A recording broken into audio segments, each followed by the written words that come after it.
நேயர்கள் அனைவருக்கும் இனிய வணக்கங்கள். இப்போ நம்ம பார்த்துக்கிட்டு இருக்கிறது பெருங்காயங்க. பெருங்காயம் வந்துட்டு நம்ம 2 ஃபார்ம்ல தரோம். ஒண்ணு கட்டி பெருங்காயம், இன்னொன்னு வந்துட்டு தூள் பெருங்காயமா தரோம்.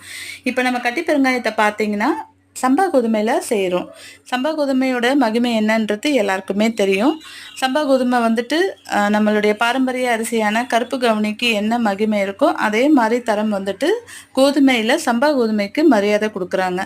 ஸோ அந்த சம்பா கோதுமைய நம்ம கூட்டு பெருங்காயத்தோட சேர்த்து செய்றதுனால, இதோடைய ஆற்றல் சக்தி நமக்கு முழுமையா கிடைக்குதுங்க. அடுத்தது பார்த்தீங்கன்னா, தூள் பெருங்காயம். தூள் பெருங்காயத்தில நம்ம 2 வகையா தரோம். ஒண்ணு மில்லட்ஸ் பேஸ் பண்ணி தரோம். அதாவது சிறுதானியத்த பேஸ் பண்ணி தரோம். இன்னொன்னு வந்துட்டு சம்பா கோதுமைய பேஸ் பண்ணி தரோம்.